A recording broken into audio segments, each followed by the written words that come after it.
Se ve, profe. Ahora sí, ahora se ve. Ok, bueno, estaba convencida que estaba grabando. Gracias, Sergio, muchas gracias. No, por favor, Bien, no, profe, de hoy nada. vamos gracias. Hoy vamos a ver las psicologías conductistas, ¿sí? De Freiría. Van a encontrar tres capítulos, uno asociado a cada uno de los autores, ¿sí? Watson, Skinner y Tolman. Brenda dice, a mí la guía de la unidad uno me sirvió mucho y el cuadro me resultó bastante complejo, espero que podamos verlo bien en detalle hoy. El cuadro también es orientativo, así como también la guía de la unidad uno fue muy puntual. Yo la verdad que hice un esfuerzo porque dije, bueno, vamos a desglosar lo que nos gustaría preguntar en el parcial o en el final, ¿sí? En la guía de la unidad uno, ¿sí? Porque de hecho hubo conceptos que por ahí nosotros nos ponemos medio hinchas, ¿sí? Eh, yo hablo por mí, pero bueno, entiendo que es algo que compartimos ahí en ese sentido con mis compañeros sobre cuestiones más técnicas, ¿sí? Entonces, si por ejemplo le preguntamos cuáles son las áreas en las que se manifiesta la conducta, esperamos que nos contesten mente, cuerpo y mundo externo. Ejemplo, ¿sí? O cuáles son los niveles de integración de la conducta. Bueno, esperamos que nos den los 4 niveles que plantea Blecher en el texto, ¿sí? Recuerden que este primer parcial va a ser un parcial de reconocimiento, entonces al no tener ustedes que evocar y desarrollar, va a ser más sencillo dar las respuestas, ¿sí? Si ustedes tienen leído el material, bajaron las presentaciones, participaron de las clases, hicieron las actividades, miraron algo del material audiovisual, les tiene que ir bien. O sea, ¿sí? Fecha de parcial, sí, Marianela, el 11 de mayo. Seguramente sea multiple choice, ya no hemos hablado nada diferente. O sea, por lo cual sí. Paulina dice, las clases anteriores las subiría, tienen que estar subidas. O sea, si no, tendría que hablar con el tema del Blackboard, que no estaría funcionando bien. Pero tendrían que estar. Profe, una consulta. Sí, sí, Celeste. ¿Ese día del parcial tenemos clases o...? No, no van a tener clase el día del parcial porque ustedes piensen que es un parcial que nosotros vamos a habilitar una franja horaria bastante amplia, Ok, estimo, no les digo con exactitud porque no lo hemos definido, pero aproximadamente de 9 de la mañana a 9 de la noche, supónganse, van a tener toda esa franja para entrar una vez y van a tener un tiempo determinado, imagínense que son 20 minutos, 30, 40 minutos, el tiempo que sea para hacerlo, pero van a tener una amplia franja horaria para meterse a hacer el parcial en esos 20, 30 minutos, 40 que haya, ¿sí? bien, nada más que nada por el trabajo y eso. Ok, bien. Gracias. Lo que tiene de bueno es que va a ser muy amplio, ¿sí? Entonces no creo que tengas inconvenientes, Celeste, con el trabajo, ¿sí? Probablemente no tengas ni que faltar al trabajo. Bien, vuelvo a repetir, 11 de mayo, primer parcial, por lo pronto van a entrar unidades 1, 2, 3 y 4, ¿sí? Hasta ahora es eso. Después, más cerca del parcial, podemos decirles algo diferente, que algo no entra o algún texto no entra, eso les aclararemos. Por ahora entran unidades 1, 2, 3 y 4. Las guías que fui leyendo las fui corrigiendo, hice algunas devoluciones, no hago devoluciones muy extensas, sí, si hay algún error lo marco, lo planteo, más que nada para ustedes, ¿sí? Para que después no lo reproduzcan en el parcial o en el final y para que sepan a qué apunta la pregunta, ¿sí? Eh, Eso se los digo, no para la guía uno que bueno, ya está, pero para las próximas actividades, si hay alguna de ese estilo y quieren enviarlo, o si quieren mandar un mensajito porque algo no lo entienden, o si quieren usar el foro de dudas, hay un foro de dudas en cada unidad, utilícenlo, ¿sí? Es importante que tengamos ese intercambio porque son los únicos espacios, además de donde ustedes tienen para conversar con nosotros y preguntarnos si algo no les quedó claro, ¿sí? Bien, antes de que empiece, ¿alguna consulta, duda, algo que quieran aportar, algo que quieran decir? Cintia. Hola, profe, ¿cómo está? Hola Cintia, Eh, ¿bien vos? bien, gracias. Le quería preguntar, todo lo que se va viendo, digamos, en los parciales, la Sí, mayoría de las cosas van a estar en el final, digamos, de todo. sí, sí. Ustedes piensen que el final es como, si nos pusiéramos gestálticos, el todo es más que la suma de las partes, digamos, ¿no? Nosotros la idea que tenemos es que en el final ustedes no solo sepan de cada autor, sino que puedan ir integrando unidades, digamos, o conectando un autor con otro, una unidad con otra, ¿sí? Que hagan como ese tipo de relaciones. No les vamos a tomar nada que no hayan visto en el final, ¿sí? Imagínenselo como una charla con el profesor o los profesores, podemos ser uno o dos tomando, sobre los temas que se vieron en la cursada, ¿sí? Les vamos a hacer preguntas, como por ejemplo esta que hice hace un ratito, ¿cuáles son las áreas de la conducta para Blecher? ¿O en qué áreas se manifiesta la conducta para Blecher? ¿Lo podrías relacionar con los niveles de integración? Por ejemplo, ¿no? Un ejemplo, ¿sí? Claro, o sea, lo que buscan o sea, ustedes, los profesores, que sea la palabra concreta e importante, digamos, más allá, En o sea, es realidad, eso. o sea, si vos lo explicás con tus palabras y está ok, está perfecto. Ahora, si me lo podés decir con vocabulario técnico, obviamente vas a tener un puntito más, o sea, le va a dar un plus. ¿Sí? Si podés Bien. conectar justamente con lo que dijo el autor, y obviamente vas a tener un plus. Si yo lo entendí como me lo explicaste, por más que fue con tus palabras, bueno, está ok, pero podría ser mejor, digamos, ¿no? ¿Se entiende? Si Sí, ustedes lo profe, dicen con gracias. sus palabras y está bien, buenísimo, pero sí es cierto que hay vocabulario que está asociado a la materia, digamos. En este caso, psicología. Así como tendrán otras materias, como puede ser la anatomía, donde verán cuestiones que no pueden, digo, no lo van a poder decir con sus palabras, términos que tienen que ver con un órgano, qué sé yo, o las partes de un órgano. No, van a tener que decir eso, no otra cosa. ¿Sí? Pero bueno, importante saberse como los referentes de cada uno de los modelos, el objeto de estudio, el método, ¿sí? Esas son preguntas de parcial y de final, ¿sí?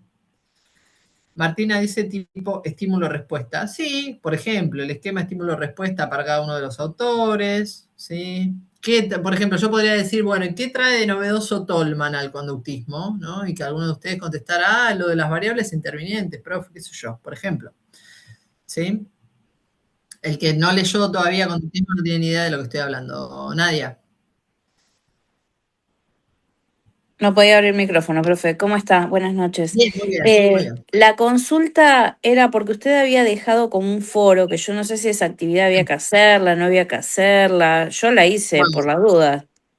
¿Cuál, Nadia? Yo te La que contesté. habías dejado de la serie de Sheldon. Sí, yo estoy segura que te contesté, Nadia. Después chequeo, pero le contesté a todos. Ahora entro porque como estoy en la clase desde el celu no puedo habilitar No te las dos cosas, preocupes. pero chequeo. Ahora chequeo. Perfecto, no te preocupes. Lo que hice fue corregir lo que no estaba del todo bien, ¿sí? Si había alguna cuestión respecto de, no sé, si alguien dijo refuerzo negativo en lugar de castigo, o si no dijo nada respecto de eso, se corrigió. Lo que no, agradecemos la participación en el foro. Y si dijeron algo que estaba bien, también les decimos que lo que están diciendo está bien, ¿sí? Como para que ustedes también sepan que están bien orientados, ¿sí? Es un poco la idea. Ok, ahora voy a abrir, en cuanto termine la clase abro y miro qué es lo que me pusiste. Dale, muchas gracias. No, a vos. Leila. Profe, ¿qué tal? Buenas noches. Le hago una muy bien, ¿vos? pregunta. Bien, muy bien. Me alegro. Quería preguntarle, gracias. Quería preguntarle si los intercambios del foro se ven de los otros compañeros o no, porque yo solo veo el mío y la respuesta. Entonces mira, no sé si yo los sirve veo para a eso todos. o no, o todavía estoy patadura con el Blackboard, que puede ser, pero acabo de entrar antes de preguntarle. Porque para eso es un foro, Leila. Deberías ver Claro, todo. me daba a entender eso, pero por las dudas le pregunto. Yo solo puedo ver lo mío y su mensaje, no puedo ver los de los demás.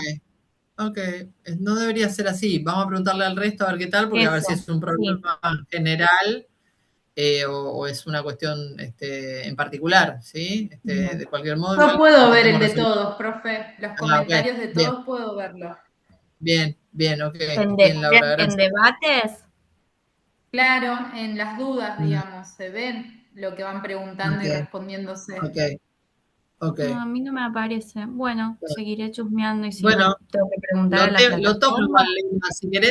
Si querés hacer una cosa, Leila, manda un mensajito a la comisión, al aula común, que no estás pudiendo ver esto, ¿sí? ¿Le manda a usted? Sí, me mandás a mí, no importa, por ahí no es nuestra área, pero transmitimos la inquietud, ¿sí? Claro, o sea, nosotros no tenemos nada que ver con lo de qué sistemas, claro, pero si hay algo sí, que no por está eso. funcionando bien, transmitimos la inquietud. Yo soy la comisión B3. Digo, no sé si capaz alguien de la B3 tampoco, si es por comisión o es algo que tiene que ver Ok. particular conmigo. Bueno, lo que hacen me avisan, ¿sí?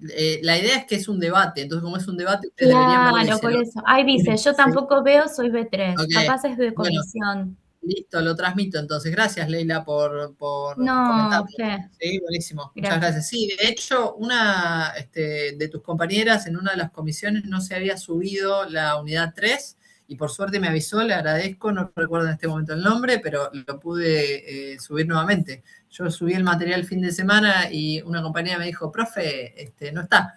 Ok. Así que bueno, cualquier cosa que ustedes tengan duda, pregunten, ¿sí? Es importante eso porque digo, es un sistema, los sistemas, igual que los seres humanos, tenemos fallas, podemos equivocarnos, puede haber algo que no funcione bien en determinado momento y después sí, por lo cual si hay dudas, se pregunta. ¿Sí? Yo prefiero que pregunten, hagan preguntas que ustedes digan, ay, qué tonto estoy, voy a preguntar, pregúntenlo. Sáquense la duda, en última instancia le diremos esto es así o así, pregunten, ¿sí? No te aparecen los videos, Paulina, listo. Esto les pido. Si no les aparece, me mandan mensajito, profe, no aparece tal cosa, listo. Así yo recuerdo, ¿sí? Como para no retener todo esto que me están comentando en este momento, ¿sí? No retener. Voy a dar la clase y tengo miedo de olvidarme, no tiene que ver con no retenerlo, ¿sí? Pero me fijo, B3 evidentemente está teniendo algunos inconvenientes. Voy a ver de qué se trata eso, ¿sí? Bien, los videos de la unidad no te aparecen de la unidad 3, Paulina, porque en la unidad 3, bueno, vamos a hablar de la unidad 3 antes de arrancar con la unidad 2. En la unidad 3 van a ver la bibliografía, 4 videos en el material audiovisual, tienen que ver 4 videos como de soporte, ¿sí? De soporte y yo les recomiendo que los vean porque van a entender más de la teoría de la Gestalt, que es un modelo hermoso dentro de los modelos que estamos viendo. Y van a ver una actividad para hacer como tienen el resto de las unidades. ¿Sí? Así que cualquier cosa, me mandan un mensajito, profe, no veo el video, profe, tal cosa no la puedo visualizar, profe, no me anda el debate, no sé, escriban, ¿sí? Tengan este intercambio, porque nosotros todos los días, o por lo menos yo todos los días, entro y chequeo si hay mensajes, si escribieron algo en el debate, si subieron alguna actividad, ¿sí? La idea es que por más que no sea una gran devolución, van a tener una devolución respecto de lo que envíen, ¿sí? Porque bueno, si pedimos un trabajo y ustedes hacen el trabajo, les vamos a dar algún tipo de devolución, ¿sí? Y es importante, porque por ahí es una sugerencia, o algo que les pueda ayudar. Yo, por ejemplo, en la unidad 1 de la guía, hay algunas guías que corregí que estaban por ahí muy acotadas en las respuestas, ¿sí? Eran 2, 3 palabras, o tipo así como mapa conceptual, o unas preguntas como sin demasiado desarrollo.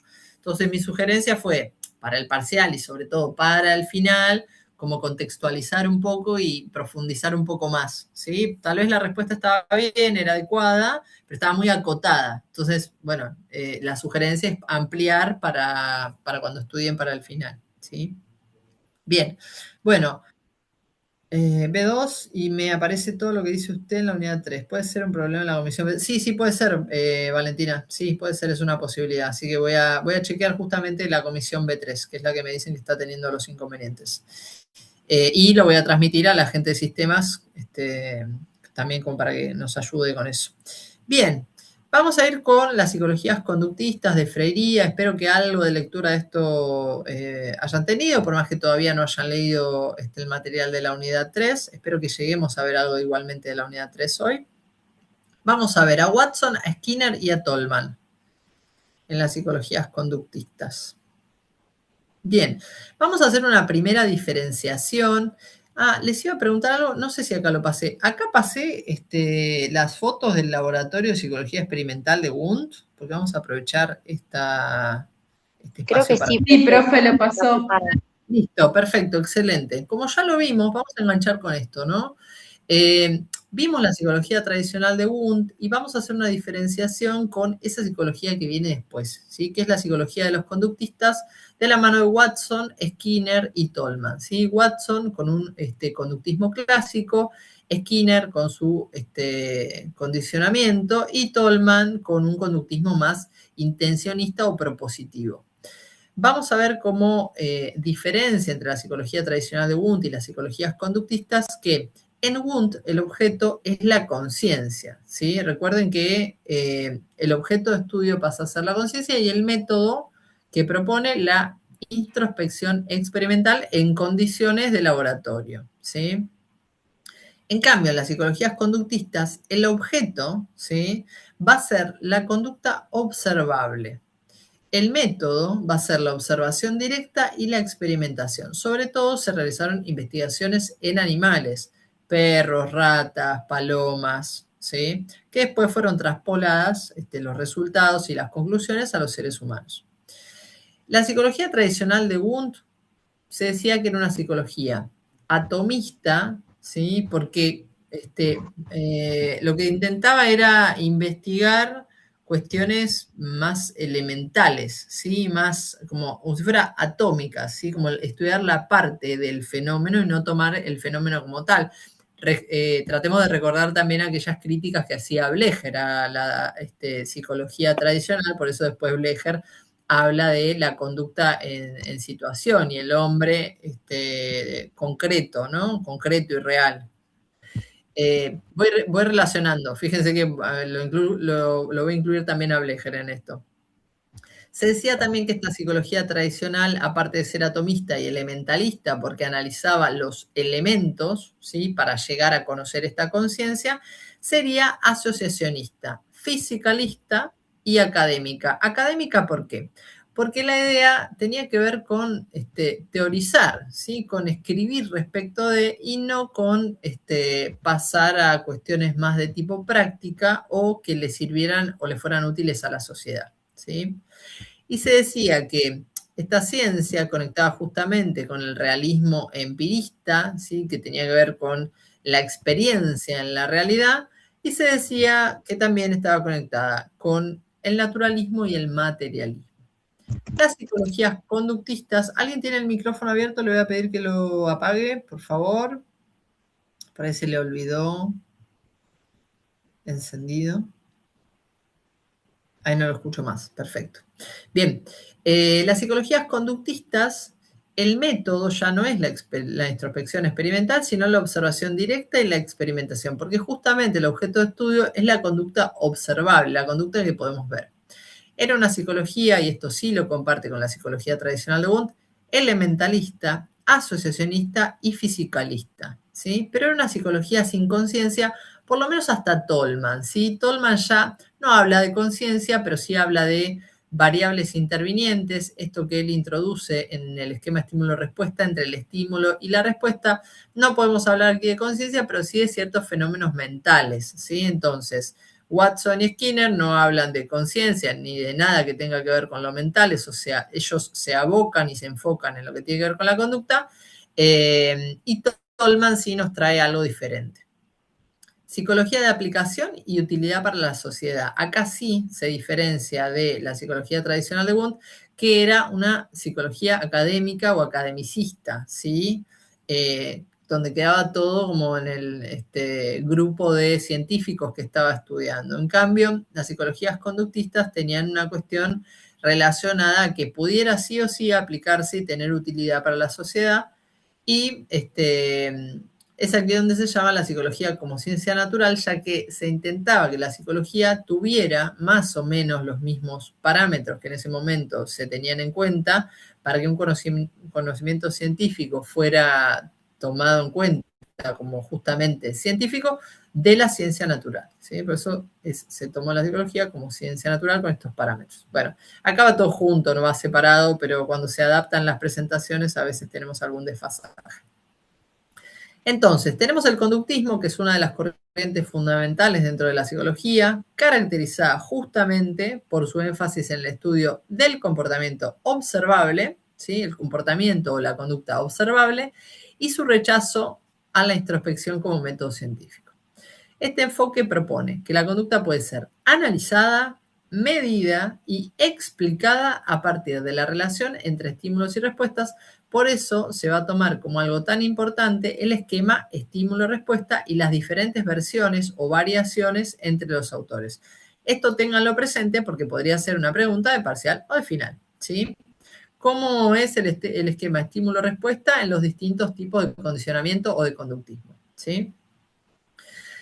Vamos a encontrar el condicionamiento clásico de la mano de Pavlov y de Watson. Tal vez alguno de ustedes ha escuchado respecto de los experimentos con perros de Pavlov. Ha escuchado tal vez hablar de Watson y alguno de sus experimentos,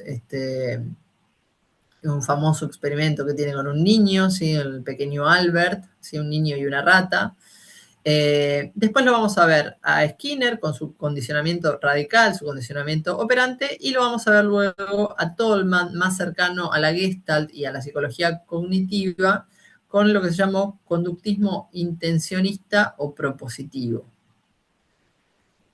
Bien, en el condicionamiento clásico, que lo vamos a ver a Pavlov y a Watson, Pavlov es el primero que plantea un modelo que permite comprender mecanismos básicos de aprendizaje y es quien sentó las bases experimentales del conductismo con este experimento que realizó con perros, que ya lo vamos a ver. No me quiero adelantar. Ustedes piensen que esta es como una gran síntesis comparativa de los grandes autores del conductismo, ¿sí? Ahora, después lo vamos a ir desglosando. Cualquier cosa me detienen, me preguntan, hacen comentarios. Vamos teniendo un intercambio en el transcurso de la clase. Bien, en Watson, Watson es uno de los principales exponentes del conductismo. A Pavlov no sé si se lo toma tanto como un exponente, sino más bien como un antecedente del condicionamiento clásico. Y a Watson se lo toma como el padre del condicionamiento clásico, ¿sí? Quien toma los experimentos que realizó Pavlov para sus desarrollos teóricos. Él lo que planteaba es que la psicología tenía que constituirse como una ciencia objetiva, centrada exclusivamente en la observación de la conducta, ¿sí? Acá no había conciencia, no había lugar para andar estudiando fenómenos cercanos o asociados a la conciencia. Lo que importaba era estudiar la conducta observable y con variables controladas, ¿sí? Desde la experimentación. Watson lo que sostenía es que el comportamiento humano se podía explicar a partir del aprendizaje, ya vamos a ver de qué manera, y que el ambiente desempeñaba un papel determinante en la formación de hábitos, ¿sí? Por eso también se los llamó ambientalistas, ¿sí? Ellos creían que el ambiente tenía un gran impacto en la conducta, ¿sí? O en la variación de las conductas. Después, por otro lado, tenemos el condicionamiento operante, ¿sí? De la mano de Skinner, que fue un conductista radical, Mariel. Hola, profe, perdón, esto ya no lo vimos porque tengo anotado, No o sé, sea, creo hasta que no, Skinner. por eso arranqué. ¿Sí? Ah, Empecé con esto porque me dijeron que habíamos visto el video y nada más, pero puede ser que ya lo hayamos no, visto. creo que En todo llegamos a caso, esquema, estímulo-respuesta. bueno, es la siguiente, tranquila, Bueno, porque es el siguiente slide, así que no listo. pasa nada, es un repasito, ¿sí? Listo, genial, gracias. No, por favor. Bueno, entonces tenemos, y aparte no les viene mal, porque en realidad acá se sintetiza aquello que van a tener que poner en el cuadro y lo más importante, lo que tienen que saber, ¿sí? Bien, Skinner se centró entonces en cómo las consecuencias de la conducta influyen en la probabilidad de que esta conducta se repita, ¿sí? Introduce dos nociones muy importantes, que son la de refuerzo, divide los refuerzos en positivos y negativos, y el castigo, ¿sí? Destacando que las conductas justamente son moldeadas por sus efectos en el entorno, ¿sí? Tanto Watson como Skinner son ambientalistas. Tolman también, pero Tolman introduce y viene acá un poco a hacer lío en un esquema tan básico como era el esquema estímulo-respuesta. Recuerden que Watson pone el acento en el estímulo, ¿sí? Y Skinner pone el acento en la respuesta, ¿sí? Y Tolman no va a poner el acento ni en el estímulo ni en la respuesta, sino en las variables intervinientes en ese esquema. Lo que propone Tolman es que existirían ciertas variables, llamadas variables intervinientes, que actúan entre el estímulo y la respuesta, que estarían asociadas a mapas cognitivos o mapas mentales. Es decir, si a los conductistas se les decía cajanegristas porque creían que no pasaba nada ahí adentro, y cuando digo ahí adentro es como mente como emergente del cerebro, ¿sí? Viene Tolman a decir, muchachos, algo acá pasa, no es que no pasa nada entre el estímulo y la respuesta, no puede ser esto de acción-reacción y que no importe más nada, ¿no? Que a la persona no le esté pasando nada. Yo digo la persona, pero piensen que la mayor parte de los experimentos se realizaban en animales. Tolman viene a traer ahí como algo nuevo, como muy novedoso, muy vanguardista, por eso se lo asocia más a, se le dice neoconductista y se lo asocia a la Gestalt.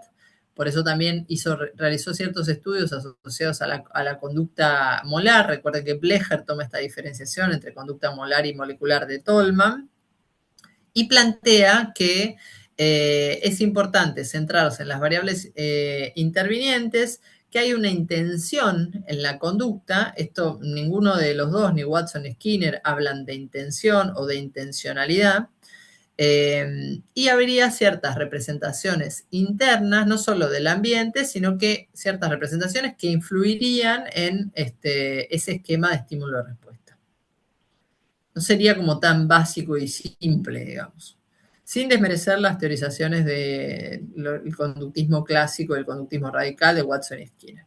Entonces, tenemos que el conductismo tuvo un impacto decisivo en la psicología, tanto en el plano teórico como en sus aplicaciones prácticas, especialmente en planos como la educación, la modificación de la conducta y la psicología experimental.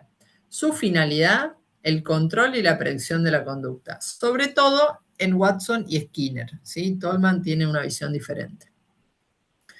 Bien, Watson, ¿hasta aquí habíamos llegado, Mariel, que me decías, o hasta la siguiente, hasta esta que está por acá?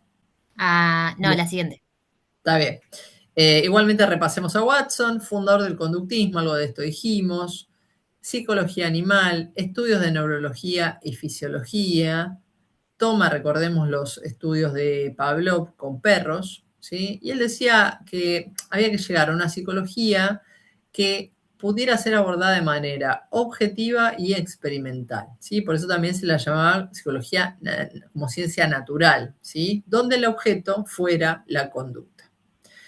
Él lo que decía es, tenemos que estudiar al ser humano, al animal humano, en la misma medida o de igual modo que se estudian otros animales, ¿sí? O sea, equiparaba de alguna manera a los animales con los seres humanos. Por lo tanto, lo que planteaba es que podían ser traspolados estos resultados que obtenían en los experimentos con animales a los seres humanos.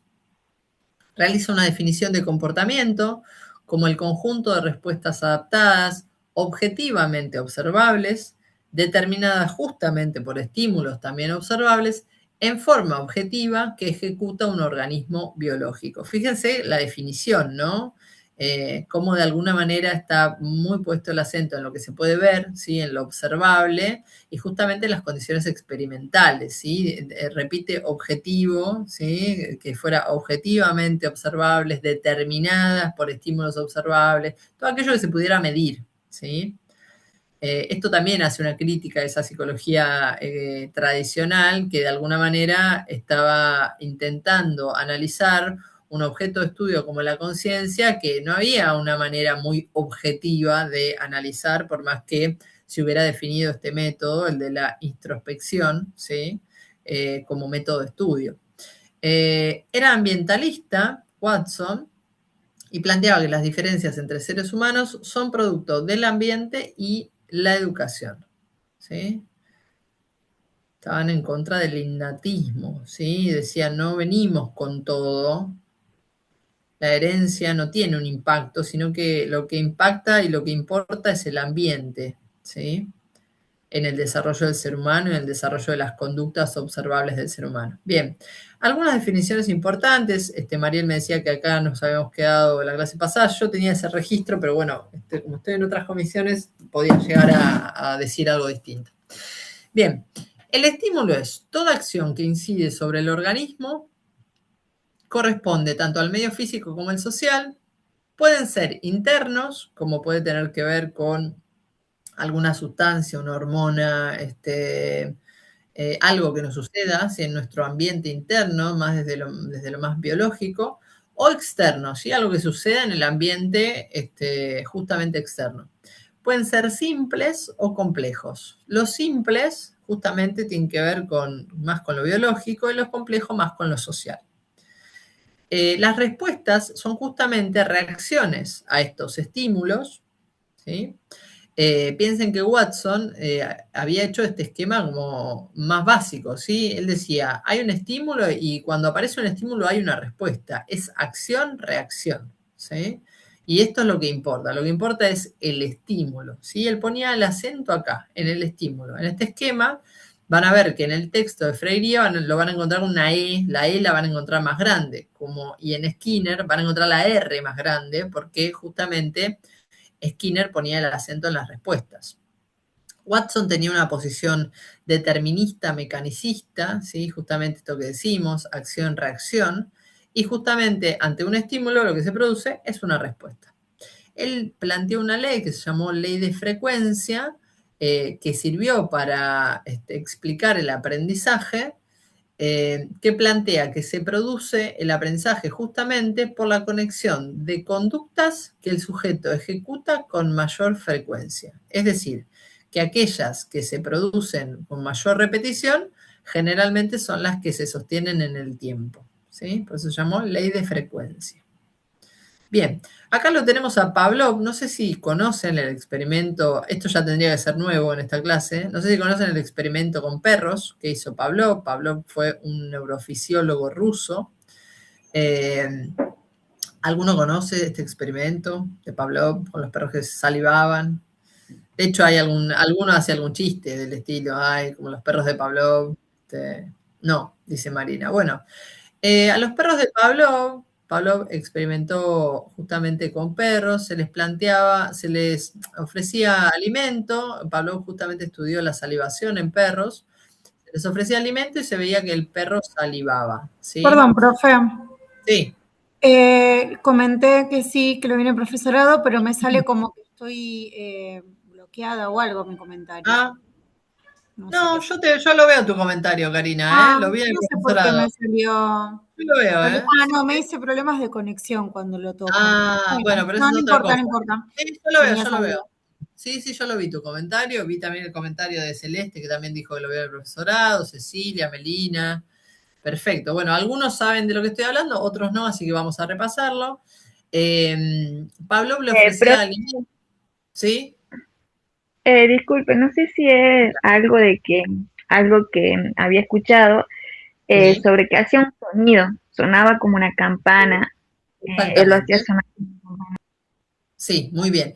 Vamos a ver qué hace con la campana. Primero le presentaba comida y el perro salivaba, ¿sí? Fíjense que van a ver entre paréntesis acá en el gráfico ciertas letras, ¿sí? Que ahora vamos a explicar qué son. La comida en este caso tiene que ver con un estímulo incondicionado. Los estímulos incondicionados son aquellos que tienen que ver con los reflejos, ¿sí? Con aquello con lo que venimos, ¿sí? Cuestiones más innatas. Entonces, ante un estímulo incondicionado como puede ser la comida, el perro tenía una respuesta incondicionada, justamente un acto reflejo, el de salivar, ¿sí? Ante la comida el perro salivaba. Esto era algo como que traemos con nosotros, ¿sí? Esto es más innato. Lo que hizo Pablo fue, le presentaba una campana, la campana se define como un estímulo neutro, podría haberle presentado cualquier otra cosa, no sé, una luz, un triángulo y hacer sonar el triángulo, otra cosa podría haber sido, pero bueno, fue una campana, ¿sí? Esto era un estímulo neutro y no producía o no provocaba ningún tipo de respuesta en el perro.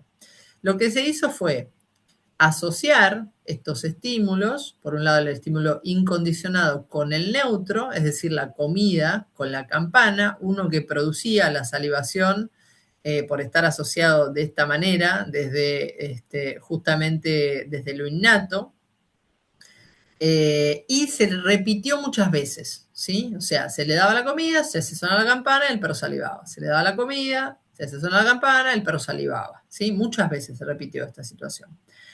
Hasta que en un momento se presentó únicamente la campana y el perro empezó a salivar solo. Entonces, el estímulo neutro ya no era un estímulo neutro, sino que era un estímulo condicionado. Es decir, el hecho de presentar juntos el estímulo incondicionado con el neutro hizo que el estímulo neutro se transformara en estímulo condicionado, ¿sí? Que fuera como una especie de señal de que llegaba la comida y por eso el perro salivaba. Es decir, un estímulo que nada tenía que ver con el alimento, asociándolo repetidas veces, para el perro terminó siendo señal de que iba a aparecer la comida. ¿sí? Bien, en este experimento lo que vemos, ¿sí? Como el conductismo o el condicionamiento clásico, es que a partir de asociaciones entre estímulos se pueden adquirir respuestas. Bueno, acá tenemos las definiciones de esto que fui de alguna manera detallando en el gráfico, ¿sí? En el experimento de Pavlov, pero que está importante, ¿sí? Son aquello que vimos entre paréntesis, ¿sí? Los reflejos son movimientos de respuestas a estímulos provenientes del mundo exterior, ¿sí? Que efectúa el sistema nervioso. Se dividen en dos grupos. Tenemos los reflejos incondicionados y los condicionados. Los incondicionados son innatos, ¿sí? Forman parte del bagaje de respuestas que cada sujeto trae al nacer, como por ejemplo, el perro saliva ante la comida. Los reflejos condicionados son formas nuevas, ¿sí? Cambiables de reacciones, respuestas más complejas que se pueden adquirir en el curso de la vida. Entonces, tenemos los estímulos incondicionados, que justamente son los agentes o aquello que provoca o que motiva la aparición de los reflejos incondicionados, ¿sí? En este caso, que el perro salive sería el reflejo incondicionado y el estímulo incondicionado la comida. Los estímulos condicionados son los que provocan las respuestas condicionadas por haber adquirido el valor de señal o equivalente de los primeros estímulos. En este caso, el estímulo condicionado terminaría provocando la respuesta condicionada, de alguna forma que el perro salive en la campana, ¿sí? Con la campana, ¿sí? O sea, piensen que la campana pasó de ser un estímulo neutro a un estímulo condicionado. Aparecía la campana, el perro salivaba por más que no estuviera la comida, después de que se hubiera presentado en asociación muchas veces estos estímulos. ¿Se entendió el experimento de Pavlov? Profe, es algo Sí. así como cuando escuchamos el sonido del celular y automáticamente lo agarramos, digamos. Es como que el Sí. cerebro ya lo asocia. Sí. Ponele, por ejemplo, ¿sí? Lo que tiene acá es que acá estamos hablando de algo más básico, ¿sí? Estamos hablando de reflejos, algo como, porque digo, lo del celular puede ser, es algo aprendido en realidad, no nacemos con un celular, no nacemos identificando los sonidos del celular. Pero sí nacemos con este reflejo que tiene que ver con que ante la aparición de comida, ¿sí? Si yo desde lo sensitivo sé que hay comida cerca o me la presentan, yo salivo, ¿sí? Piensen que son cuestiones como más básicas las que se analizaron en ese momento, sobre todo porque se hacía experimentación animal. Después se complejizó, con Skinner se puso un poco más complejo. Bien. Bueno, después vamos a ver, también así como muy resumidamente, pero para que sepan, ¿sí? Que Watson realizó un experimento con quien llamó el pequeño Albert. Claro, Carolina dice el famoso se me hace agua a la boca, exactamente. El pequeño Albert era un niño de 11 meses, sí, era un bebé, literal un bebé. No vamos a entrar en cuestiones que tienen que ver con la ética, porque lo hubieran echado de todos lados hoy en día, pero en ese momento, no sé por qué razón, se permitió que hiciera este tipo de experimentación.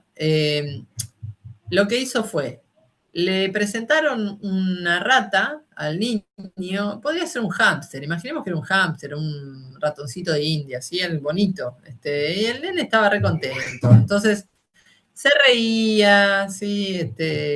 Jugaba con el ratoncito, y qué sé yo. Y después lo que hacían era, le presentaban al ratoncito y al rato le presentaban ese sonido fuerte. Lo que hicieron fue emparejarlo, ¿no? Así como en algún momento se asoció la campanita con la comida en los perros de Pablo, Watson lo que hizo es asoció un martillazo, en realidad no sé si era un martillazo, decían que era un gong, ¿sí? Imaginemos un objeto metálico contra otro objeto metálico, produciendo un estruendo, un ruido muy fuerte, junto con este ratoncito que le presentaban. Entonces el niño tuvo una respuesta de temor, ¿sí? De temor, de llanto, de angustia, que al realizarlo muchas veces, o sea, no es que se lo presentaron una vez, sino que hubo una repetición para que pudiera asociar estos dos estímulos, después el nene solamente veía a la rata y lloraba, ¿sí? Se dice que fue de alguna manera la implantación o la generación de una fobia, ¿sí? y que no se realizó el proceso inverso, que tendría que ver con una desensibilización sistemática, ¿sí? Para quitarle la fobia a este niño, ¿sí? Cuando digo desensibilización sistemática, es una herramienta que usamos los psicólogos, ¿sí? Para que una persona deje de tener una fobia. Entonces, se lo acerca al estímulo fobígeno o ansiógeno, ¿sí? Es decir, que provoca el temor paulatinamente. Entonces, a la persona, qué sé yo, una persona que le tiene fobia a las arañas. Bueno, primero se le acerca una foto, imagínense que después por ahí lo ve en una pantalla, ve un video. Después se puede hacer, qué sé yo, unas arañas plásticas y después cuando ya está realmente preparado porque puede regular su ansiedad ante ese objeto fobígeno, por ahí vamos al parque o a la plaza a ver si se expone a una araña. ¿Sí? Obviamente que esto se hace con todo un acompañamiento, en un proceso, ¿no? Te los conté así como muy resumidamente. Bueno, esto no lo hicieron con el pequeño Albert, así que intuyo habrá crecido con temor a las ratas o los ratones o los conejitos de Indias. Bueno, hasta aquí Pablo Watson, conductismo clásico. Pasamos a el conductismo de Skinner, ¿sí? Un conductismo radical. Fíjense que ahí está Skinner con una paloma en la mano y un montón de cajitas con palomas, ¿sí? Se decía, yo entiendo que esto es algo real, ¿no? Que intentó hacerlo, que entrenaba a las palomas y su misión en ese momento era poder entrenarla para que pudiera de alguna manera servir en la guerra o que pudiera utilizarse para algo de eso, ¿sí? Recuerden que de alguna forma el conductismo tenía una intención de que sirviera a la sociedad, ¿sí? Que los desarrollos teóricos tuvieran un impacto en lo práctico, ¿sí? En el ámbito de la educación también. Claro, Carolina, como mensajeras, sí. Sí, sí. Bien. Como mensajeras, sí, pero había algo un poco más complejo, ¿sí? Se decía que de alguna manera podría llegar a algo con un misil había. No quiero meterme mucho ahí porque como no tengo los detalles, no quiero decir una pavada, ¿sí? No es tu área. La verdad que no es mi área lo que tiene que ver con los No, misiles y eso, claro. nada que ver, no, Por en lo más eso. mínimo. Por eso no quiero decir una pavada, entonces me abstengo de decirlo, ¿sí? Solo les digo que en ese momento como que se tenía como una proyección muy amplia en relación a la experimentación que se estaba teniendo con animales y a lo que se podía llegar a lograr con ello. Digo, los desarrollos teóricos tanto de Watson como de Skinner son desarrollos muy importantes y que nos trajeron un impacto muy importante en lo que tuvo que ver con la psicoterapia conductual, ¿sí? Hoy en día, hasta hoy en día se usa y hasta hoy en día, yo digo hasta hoy en día, cuando veamos lo de los refuerzos, nos vamos a dar cuenta que nuestras vidas están plagadas de refuerzos, nada más que uno no es tan consciente, ¿sí? O de que los usa o de que otras personas lo usan con uno, ¿sí? Las publicidades y por ahí, en esta misma clase yo voy reforzándolos positivamente a ustedes, por ejemplo, ¿sí? Cuando comparten algo y eso que comparten es correcto o adecuado, yo tengo desde lo simbólico un refuerzo positivo. Les digo, muy bien, qué bien, sí, qué interesante esto que estás diciendo. Esto es un refuerzo positivo, o sea, la próxima vez que yo pregunte algo, probablemente ustedes intenten contestar, ¿sí? Porque yo estoy reforzando positivamente la conducta de contestar, ¿sí? Porque un reforzador no siempre tiene que ser algo concreto, ¿sí? Puede ser algo que desde lo simbólico a mí me resulte agradable y por eso repita la conducta. Ya me fui un slide después. Bueno, lo tenemos a Skinner, ¿sí? Que trabajó con palomas y trabajó con ratas también, con ratas en su laboratorio. Había creado una caja que dentro de unos slides vamos a ver esa caja. Él subrayó el papel del refuerzo, justamente en este esquema de estímulo-respuesta, él puso el acento en el refuerzo, ¿sí? Y diferenció dos tipos de conductas, ¿sí? Él decía que existían conductas respondientes y operantes. Las conductas respondientes son todas aquellas conductas producidas por estímulos específicos. Están formadas por las conexiones específicas entre estímulos y respuestas llamadas justamente reflejos. En cambio, la conducta operante es una conducta o una respuesta emitida por el organismo sin que haya un estímulo particular que la produzca, ¿sí? Justamente lo que dice es condicionada por refuerzo, es decir, aquella conducta que sea reforzada positivamente tiene mayor probabilidad de repetirse, ¿sí? La conducta entonces genera conductas. Y esto sentó las bases de la terapia conductual.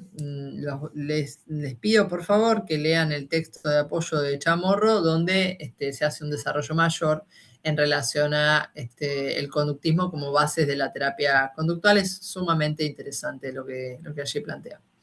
Bien, llegamos a refuerzos y castigo, que son los conceptos más importantes, ¿sí?, que plantea Skinner en sus desarrollos teóricos, o por lo menos son los que más nos importan a nosotros.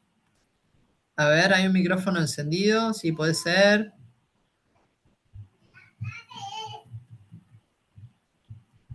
Ahí apagué uno de los micrófonos. Ahí estamos. Bien, el refuerzo positivo, no sé si leyeron algo de los refuerzos. El refuerzo positivo, todo factor presente en la aparición de...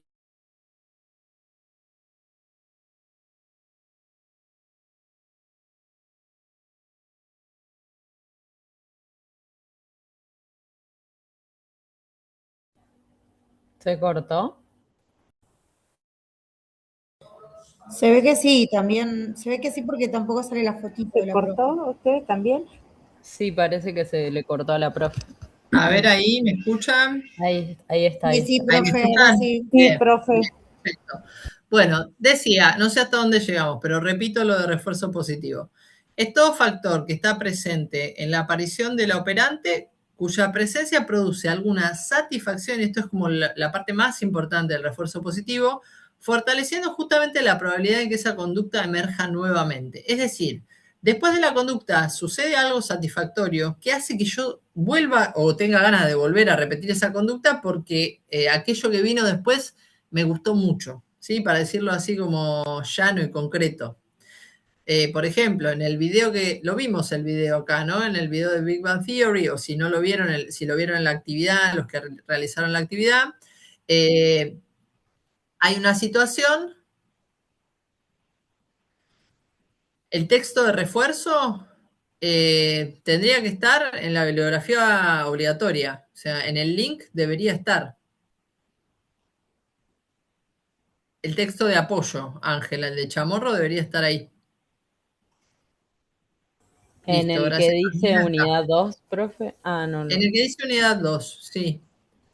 Tienen que estar los 3 de Freiría y uno más, que es un texto de apoyo de Chamorro, que es sumamente interesante, porque ahí van a ver todo lo que tiene que ver con el contexto Sí, histórico. apología conductismo. ¿Qué estaba pasando en la Alemania de aquel momento? ¿Por qué el conductismo es un poco una respuesta a eso que estaba sucediendo? ¿Sí? Porque había una cuestión respecto de la eugenesia, donde ya se empezaban a visualizar. Perdón, Sí. apología al conductismo de Camacho. Sí, ese. Ah, ok. No, porque decía Chamorro y se me hizo un lío con todo lo que imprimí y decía, me perdí. Sí. No, Esa. la que se le hizo el lío fue a la profe. Perdón, no, me dije, no, me falta un texto, no lo encontraba. Gracias. No te preocupes, no te falta. Ya a esta hora se nos hace lío a todos. Bueno, es un texto muy interesante ese que les va a dar todo lo que tiene que ver con contexto histórico, con cómo aparece y de alguna manera cómo va haciendo su desarrollo la psicoterapia conductual, ¿sí? Silvia dice, pienso en la cuestión meritocrática de la escuela, los que resuelven bien la actividad tienen mejor nota, van a la bandera. Sí, totalmente, eso es refuerzo positivo. Sí, definitivamente, sí.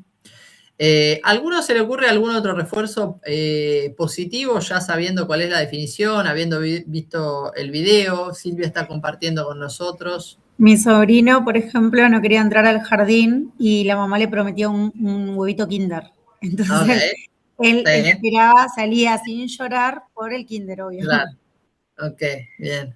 Bueno, bien. yo, por ejemplo, mi hijo hace la tarea o se saca buena nota en la prueba y él sabe que tiene un premio.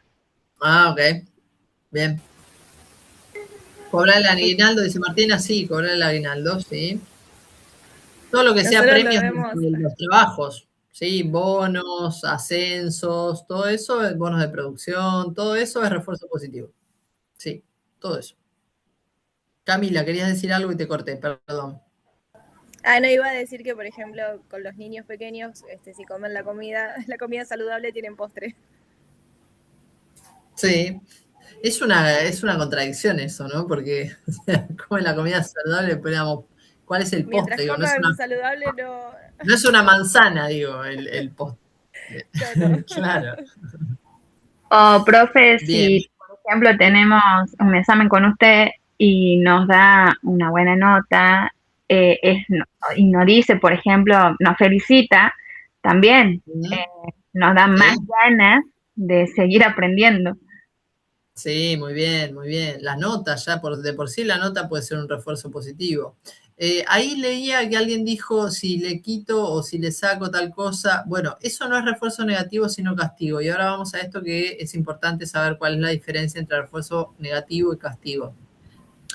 El refuerzo negativo tiene que ver con que desaparezca un efecto adverso que estaba en el ambiente hasta que apareció la conducta. Por ejemplo, yo creo que este ejemplo ya lo di, pero no importa, lo doy de vuelta. Hay algunos edificios que todavía lo tienen, edificios viejos de departamento donde hay ascensores, donde empieza a sonar una alarma si vos no cerrás la puerta, digamos, ¿no? O sea, si la dejás un tiempo abierta, queda encendida esa alarma. Entonces, cuando vos cerrás, se detiene esa alarma. Entonces, lo que es molesto o el efecto adverso es ese sonido que yo estoy escuchando que me está molestando. Lo que hago es emitir una conducta para que ese sonido se detenga. Eso es un refuerzo negativo, ¿sí? El castigo, en cambio, tiene que aparecer un factor adverso para evitar o eliminar la emergencia de una respuesta, ¿sí? O sea, yo le digo, no sé, mi niña se está portando mal, le digo, andate a la pieza. Es un castigo, ¿sí? Yo quiero que empiece a portarse bien o que, no sé, que coma todas las verduras, supónganse, o toda la comida saludable. Y si no la come, hago algo para que lo repita. A ver, Martina dice, por ejemplo, si perdés el presentismo y no te pagan ese premio, es un refuerzo negativo. En realidad me parece que es más un castigo. Si perder el presentismo me parece que es más un castigo, no un refuerzo negativo. Porque para que sea refuerzo negativo, es como que yo tengo que hacer algo para detener eso que está sucediendo, ¿sí? Que no me gusta.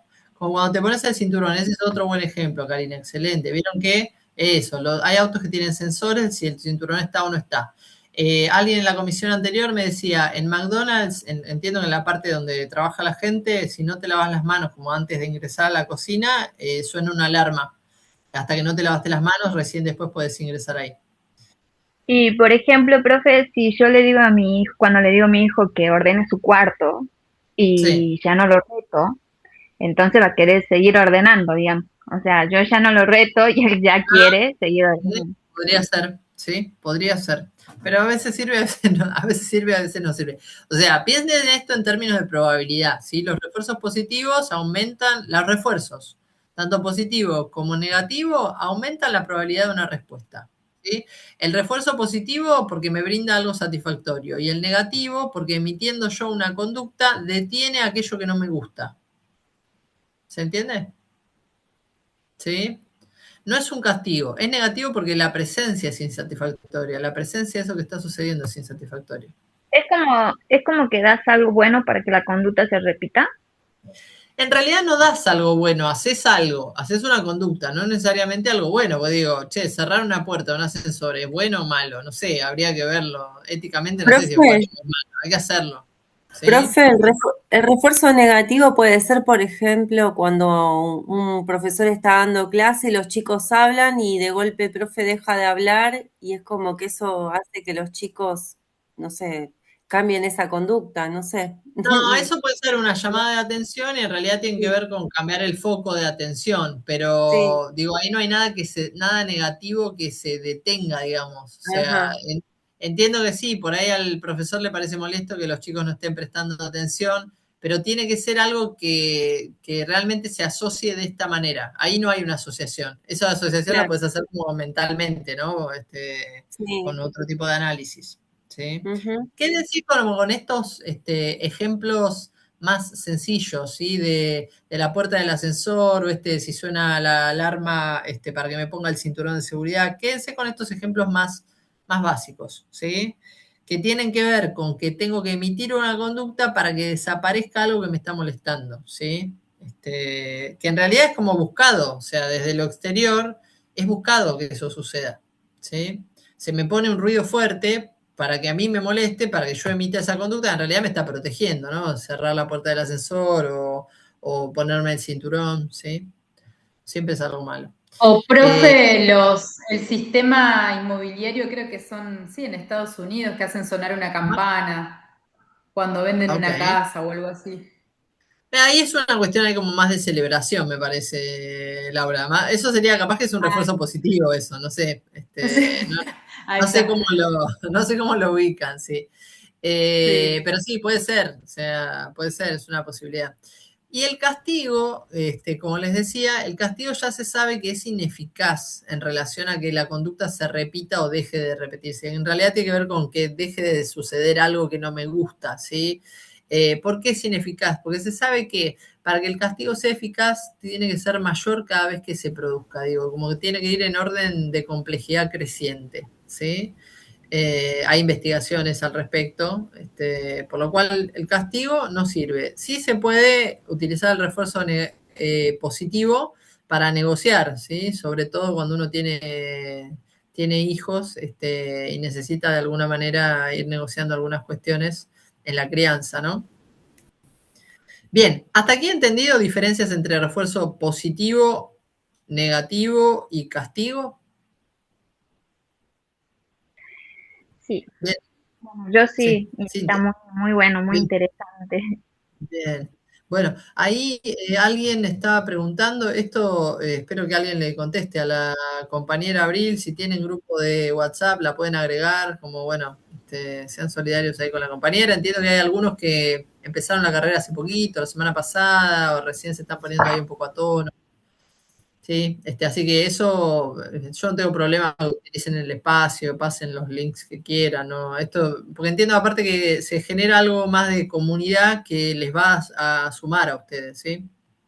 Bien, les reitero, arriba de la pizarra tienen un recuadro con una flechita hacia abajo, eso les va a servir para descargar cada una de las presentaciones que utilicemos en las clases, ¿sí? No van a ver las presentaciones en ningún otro lado, así que lo van a ver en la clase y van a tener que verse toda la clase de vuelta.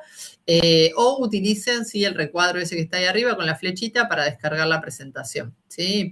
Así la repasan cuantas veces tengan ganas de repasarla. ¿Está bien? Porque les va a servir, ¿sí? Es como... Profe, una consulta, disculpe. Sí. Usted está diciendo que se pueden descargar las clases y las clases anteriores no están en... Paulina, las clases anteriores las vas a encontrar en lo que se llama Aula Magna, que es el mismo lugar por donde ingresaste a esta clase. Vas a encontrar 3 puntitos a la derecha, se te tiene que desplegar las fechas de la clase de la semana, ¿sí? Y vas a ver mi clase, vas a ver la clase de Tatiana, puedes ver la clase de María o la clase de Matías, ¿sí? Que somos los 4 profes que estamos. Así que bueno, eso. ¿Sí? Ya, profe, gracias. Bien, ahí lo podés ver, las clases. Por problemas personales empecé hoy las clases, entiendo, así que me tengo que poner al día con todo. Bueno, a ponerse las pilas, Mariana, con todo. Espero que se hayan resuelto tus problemas, ¿sí? Que ya estés mejor, que ya estén las cosas mejor. Bien, bueno, acá vemos la caja de Skinner, ¿sí? Que utilizaba, o para que les dé una idea, ¿sí? Cómo eran los experimentos. Acá metían a la ratita. Esto imagínenselo como una caja como, no sé si de madera, de cartón, la verdad que no me interioricé si era de acrílico, de cartón, pero era una caja así. Tenía un altavoz, sí que se podían producir sonidos o pasar melodías por acá. Luces, ¿sí? Acá hay una roja y una verde, un botón. un distribuidor de alimento, acá está puesto como una cajita, pero imagínenselo como algo como que se abría y aparecía alimento o caía alimento. ¿Vieron? Hay sistemas, los gatos tienen como estos sistemas como de palanquita, ¿sí? Y que cae el alimento. Y el suelo que podía llegar a electrificarse como un castigo, digamos, ¿no? Entonces, lo que se hacía es, se buscaba algún tipo de conducta. Imagínense que yo quería que la rata presionara el botón rojo cuando se prendiera la luz verde. Entonces, la rata se prendía la luz verde, apretaba el botón y caía alimento. Entonces, ¿qué hacía la rata? Cuando se prendía la luz verde iba a apretar el botón de vuelta, ¿sí? De alguna manera lo que estábamos condicionando era la conducta de que la rata apretara el botón cuando se prendía la luz. Por ejemplo, si este es un ejemplo. Podríamos o sea, pensar. profe, que el acento ahí está en la respuesta. Exactamente, el acento ahí está en la respuesta. Sí, en la respuesta y en el refuerzo. ¿Sí? ¿Qué digo en el refuerzo? ¿Por qué digo en el refuerzo? Porque está en la respuesta, pero está puesto en qué sucedía después de la respuesta para que la respuesta se repita, ¿sí? Sí, exactamente. Por ejemplo, si pudiéramos pensar en los refuerzos negativos, acá tenemos un altavoz, imaginemos que yo lo que buscaba es que apretara el botón rojo, la ratita. Bueno, esta vez no le iba a ofrecer alimento, sino que le iba a ofrecer primero un sonido enloquecedor o ensordecedor y le iba a molestar muchísimo. Entonces, si apretaba el botón, se iba a detener ese sonido, ¿sí? Eso sería un refuerzo negativo, ¿sí? El refuerzo negativo tendría que ver con esto de ofrecerle un sonido que no le gustara. Si ella apretaba el botón rojo, en algún momento iba a dejar de sonar eso. Y lo del suelo electrificado, entiendo que en algún momento se enviarían como pequeñas descargas eléctricas. En la clase anterior me nombraban el alambre. Vieron que algunos campos tienen un alambre como electrificado, ¿sí? Para cuando se acercan el ganado, les dé una pequeña descarga, que no es mortal, pero sí que es molesto, para que se retiren como del lugar, digamos. ¿No? Eso sí es castigo. Bueno, che, acá no. Entonces, no quiero que repitas esto. Como les dije, no está demostrado que tiene que ser progresivo eso, ¿no? Para que sea eficaz. Mayormente los refuerzos negativos se asocian con sonido. No necesariamente, pero los ejemplos que vamos a ver o los que a mí se me ocurren son esos. Podemos buscar otros. Lo tengo pendiente para la tutoría anterior, así que lo tengo también pendiente para esta. Vamos a buscar otros ejemplos para la clase que viene, ¿sí? Porque positivos tenemos miles. O sea, si yo les pregunto refuerzos positivos, hay un montón. Un montón, un montón. Sí, Yael. Bueno, hasta aquí Skinner.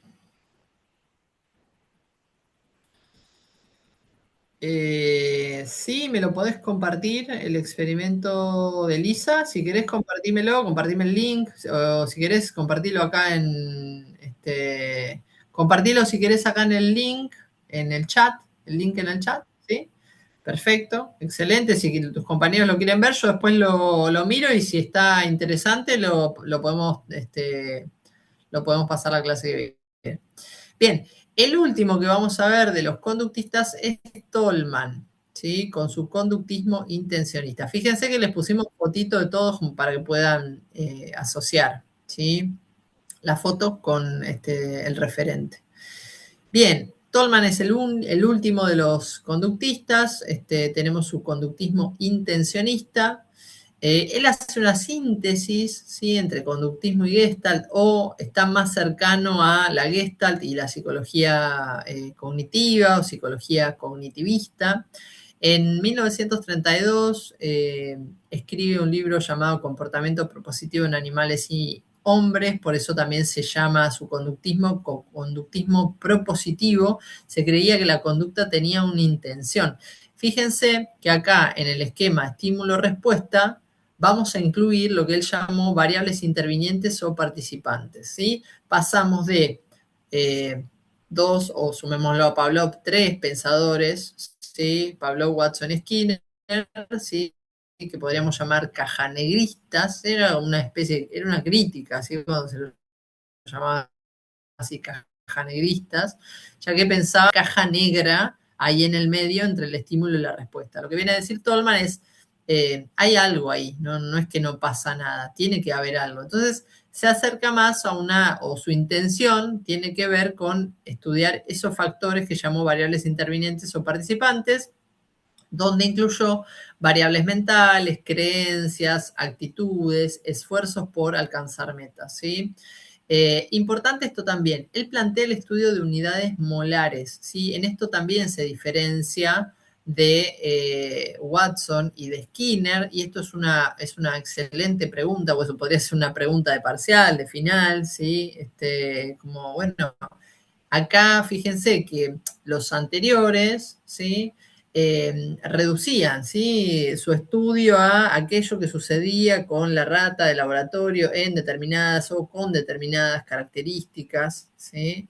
Eran elementalistas, asociacionistas, él en realidad era más holista, por eso dice que está más asociado a la psicología de la Gestalt, y habla del estudio de unidades molares o de una conducta molar, ¿sí? Recuerden que hicimos esta diferenciación, que lo vimos con Blecher. Blecher justamente lo toma de Tolman, esta diferenciación entre conducta molar y molecular, ¿sí? Conducta molar es una conducta en situación, por eso se toman todo este tipo de variables. Divide las variables intervinientes en sistema de necesidades, el molde creencia-valor y el espacio de la conducta. Y el aprendizaje dice que se produce por signos, asociando signos y significados, y que los seres humanos diseñaríamos una suerte de planos mentales o mapas cognitivos, ¿sí? Fíjense que fue como muy vanguardista en sus desarrollos teóricos, que no parece conductista, digamos, ¿no? Cuando uno lo escucha, o no por lo menos un conductista radical. Sí, porque, bueno, sostiene el esquema estímulo-respuesta, pero le incorpora variables más asociadas a lo mental y no tanto a la conducta, ¿sí? Bueno, hasta aquí el conductismo. ¿Algo les gustaría preguntar de Tolman? Si no, paso a compartir el cuadro de comparativo de las teorías conductistas. ¿No quieren preguntar nada? Profe, entonces, él solo decía que, o sea, que no era tan solo por premios, sino que también pensamos, tenemos metas. Sí, de hecho él decía, podemos tener conductas sin la necesidad de que haya un refuerzo. Como no es necesario que haya un refuerzo, hay conductas que se dan sin que haya un refuerzo. O sea, ¿sí? Este que les voy a transmitir es un cuadro como que tiene lo más básico, ustedes lo pueden completar un poco más, ¿sí? Tiene lo más básico. Bien, lo tenemos a Watson, a Skinner y a Tolman, que ya los vimos. Tipo de conducta y concepción de la conducta. Estas las vamos a ver juntas porque están muy emparentadas. Watson, ¿qué estudiaba? La conducta observable, ¿sí? Recuerden esto de acción-reacción, ¿sí? De respuesta a estímulos y justamente el esquema que plantearon, ¿no? Un esquema estímulo-respuesta. Entonces, el tipo de conducta para Watson a estudiar era la conducta observable, medible, ¿sí? Para Skinner era la conducta operante. Y para Tolman, las variables intervinientes, ¿sí? O la conducta que se producía teniendo presente las variables intervinientes, ¿sí? ¿Cuál es la concepción de la conducta? ¿Sí? Según Watson. Cualquier acción que se pueda observar y medir, ¿sí? Es la respuesta a estímulos. Es decir, que después de un estímulo aparece una respuesta, ¿sí? Y los estímulos se van asociando a respuestas. Para Skinner, la concepción de la conducta tiene que ver con el condicionamiento operante y con el resultado de consecuencias. Cuando digo resultado de consecuencias me estoy refiriendo a los refuerzos, ¿sí? O sea, tengo un estímulo, tengo una respuesta y la refuerzo, por ejemplo, positivamente para que se vuelva a producir. Y para Tolman, él tiene una concepción más molar de la conducta, ¿sí? Sí importa el estímulo y la respuesta, pero hay un montón de otras cosas que tenemos presentes, justamente como los pensamientos, las creencias, las actitudes. En el esquema, ustedes pueden ir agregando cosas si quieren, o comentando, frénenme, cualquier cosa. En el esquema estímulo-respuesta, Watson pone el acento en el estímulo. Acá no lo puse porque si agrandaba la letra me iba a quedar un slide más, pero en este esquema lo van a ver en el texto de Freiría, que la E está más grande, así como en Skinner la R está más grande. Entonces, en este esquema estímulo-respuesta, Watson pone el acento en el estímulo y Skinner pone el acento en la respuesta. Y Tolman incorpora las variables intervinientes, no pone el acento ni en el estímulo ni en la respuesta, sino lo que pasa en el medio, ¿sí? Aquello que pasa entre el estímulo y la respuesta, que justamente él llamó o denominó variables intervinientes. Todas estas que les estoy diciendo pueden llegar a ser preguntas de examen, ¿sí? Tanto examen parcial como examen final, ¿sí? Bueno, ¿cómo era el esquema de estímulo-respuesta para cada uno de los autores? O preguntarles para uno y después, bueno, puede compararlo con Skinner, lo puedes comparar con Tolman, o qué decía Tolman, qué agregaba Tolman a este esquema, ¿sí? ¿Cómo era la concepción de la conducta o el tipo de conducta de acuerdo a, ¿sí? Acá, no sé si lo puedo, voy a ver si lo puedo agregar, a ver. Acá donde dice variables intervinientes, yo pondría conducta molar también, ¿sí? Como para que quede claro que para Tolman la conducta, más allá que está abajo, me parece que está importante poder aclararlo acá, ¿sí? Bien. Consideración del hombre. Watson considera al hombre como un animal que responde a los estímulos del ambiente, como un ser pasivo moldeado por el ambiente. Skinner dice que justamente el ser humano es un producto de su entorno, un sujeto se puede moldear y controlar. De hecho, Skinner decía, tráiganme una docena de personas que yo haré lo que quiera con ellas, ¿no? Si quieren que este sea un obrero, lo haré un obrero, un abogado, un sacerdote, lo que sea.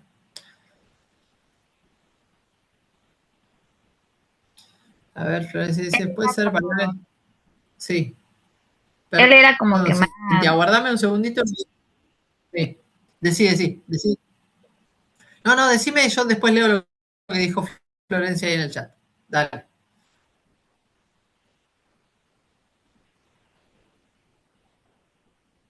Perdón, profe, no puedo. Skinner era como que era más como que se aprende. ¿Cómo, Cintia? Skinner Sí. ¿se dice? Sí. Skinner, Él sí, era como, es como que más era como se aprende. ¿Cómo era se el aprende? mensaje. En realidad él lo que decía es como que todo podía ser, como uno podía entrenar, ¿sí? Moldear al sujeto a como uno quisiera, ¿sí?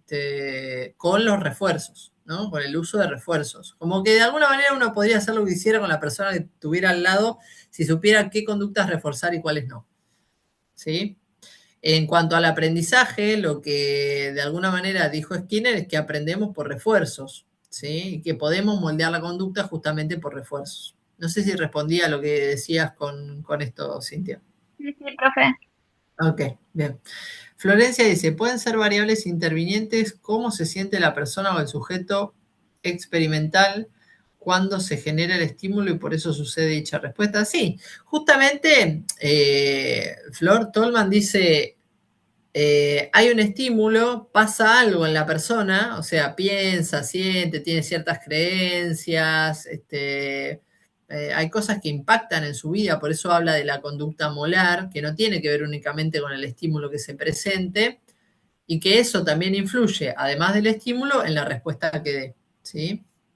Pero está más puesto el acento justamente en estas variables intervinientes. El tipo de aprendizaje, no, esperen porque me salté, no me quiero ir. Estábamos en la consideración del hombre. Skinner considera entonces al hombre como un producto de su entorno, ¿sí? Es un sujeto que justamente se puede moldear y controlar, y Tolman habla de un ser racional que actúa con intencionalidad, ¿sí? Recuerden que el conductismo de Tolman se define como conductismo intencionista o propositivo, ¿sí? O sea, en la conducta hay una intencionalidad. Hago esto por alguna razón en particular, ¿sí? Como puede ser cumplir una meta, alcanzar algo que tengo ganas de alcanzar. El concepto de los tipos de aprendizaje. En Watson, el aprendizaje se da a partir del condicionamiento, expectativas también, Miranda, ¿sí? Estamos hablando de variables intervinientes en Tolman, ¿sí? Para aclarar. El condicionamiento clásico, ¿sí? El tipo de aprendizaje que se da, dice Watson, tiene que ver con la repetición de las conductas que el sujeto ejecuta, ¿sí? Aquellas que se repitan son las que van a continuar repitiéndose, digamos, ¿no? Por eso la asociación de estímulos, recuerden esta asociación en el experimento de Pavlov, la asociación de la comida con el estímulo de la campanita, ¿sí? Esto es el condicionamiento bien clásico. Después tenemos un condicionamiento más radical, ¿sí? Que es el condicionamiento de Skinner, también llamado condicionamiento operante, donde el aprendizaje está basado en refuerzos, ¿sí? Aquellas conductas que sean reforzadas positivamente tienen mayor probabilidad de repetirse, ¿sí? O aquella aparición de estímulos o de cuestiones en el ambiente que me resulten molestas, y si yo, repitiendo una conducta, elimino eso molesto del ambiente, también voy a repetir esa conducta. O sea, si yo voy a visitar una amiga, a un edificio donde sé que si dejo abierta la puerta del ascensor empieza a sonar la alarma, la voy a cerrar seguramente lo más rápido posible, ¿sí? Ahí hablando de refuerzo negativo. Bien, Tolman nos habla de un condicionamiento intencionista, ¿sí? Y él habla en realidad de la teoría del aprendizaje de signos. Él tiene una complejidad mayor, habla de que las personas podemos hacer mapas cognitivos, unir signos con significados, digo, es otra la visión de Tolman, mucho más asociada a lo mental y no tanto a la conducta, ¿sí? O con matices, digamos, ¿no? Con estos matices que ni Watson ni Skinner tienen. Después tenemos el concepto de refuerzo. En Watson las respuestas son reacciones a los estímulos. Es acción, reacción. No tiene en cuenta el concepto de refuerzo. Skinner justamente es quien pone el acento en los refuerzos, los distingue y los diferencia entre positivo y negativo. Y Tolman plantea que la conducta puede ocurrir aún sin el reforzamiento, ¿sí? Aún sin un reforzamiento del entorno puede ocurrir la conducta. Sí, un vanguardista, Florencia Tolman, sí. Superador el pensamiento, pero bueno, nada, tenía que ver con cómo iba evolucionando la teoría y la verdad que Watson y Skinner igual nos sacamos el sombrero porque todo esto al día de hoy nos sigue sirviendo, ¿sí? Y en lo cotidiano hay un montón de ejemplos que vamos a encontrar en relación al conductismo clásico y al conductismo radical, seguramente. Bien, ¿cuál era el...? Sí. Tiene claro sacarme la duda. Entonces, si Tolman dice que usamos la mente y tenemos metas, ¿se podría decir que su teoría Tolman, es un paso? La Tolman no dice que usamos mente, ¿eh? Él dice hay variables y no se la juega tanto. O sea, dice hay variables intervinientes. Sí, sí se lo denominó en algún momento neoconductista y que está más asociado con la Gestalt, por esto de que toma como la totalidad y estudia la conducta molar, no fragmentada o segmentada. Tiene una visión diferente, está más asociada a la psicología cognitiva, pero él no habla de mente, él dice variables intervinientes. Fíjate que es algo como muy laxo, ¿no? Como, bueno, variables intervinientes. Es como, algo pasa. No estoy diciendo qué pasa, pero algo pasa. Yo digo no se la jugó tanto, pero en realidad tal vez no había tanto desarrollo en ese momento respecto de esto que podemos hablar hoy en día que tiene que ver con lo mental, ¿sí? Igualmente fue muy avanzado lo que planteó Tolman. Bien, estábamos hablando del objetivo del conductismo. Para Watson tenía que ver con formular leyes para predecir y controlar la conducta, lograr la adaptación del hombre a su entorno o a su medio, ¿sí? Para Skinner tenía que ver justamente con moldear la conducta mediante refuerzos. Y para Tolman tenía que ver con comprender el propósito y la cognición detrás de la conducta, ¿sí? Fíjense que habla de cognición, habla de propósito, de intención. Ya hasta desde el vocabulario que utiliza en sus teorizaciones se aleja de aquellos desarrollos teóricos de Watson y Skinner. Bien, hasta aquí conductismo unidad 2. quedó más o menos claro. Si hay dudas, consultan, les pido que usen los foros, ¿sí? Metas, Gisela, muy bien, ahí agregando ahí a Tolman, muy bien. Excelente. Es una de las clases que más me gusta, profe. Bueno, qué bueno. Sí, Blecher no le gusta a casi nadie, y esto pasan las comisiones y las comisiones, y Blecher no le gusta a nadie. La primera clase generalmente es introductoria, es un paneo como más general, como damos alguna cuestión ahí como más histórica, por eso no es tan divertido, entretenido. Si les gustó conductismo, probablemente lo que venga les guste también.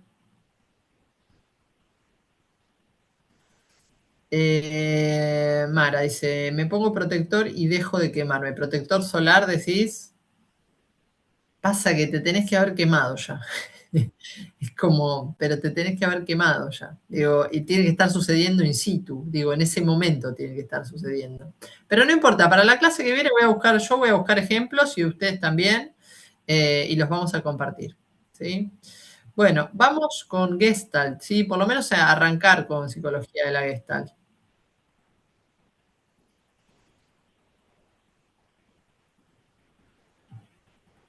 No creo que terminemos para hoy, pero por lo menos dar un vistazo de qué se trata. ¿Alguno leyó Psicología de la Gestalt?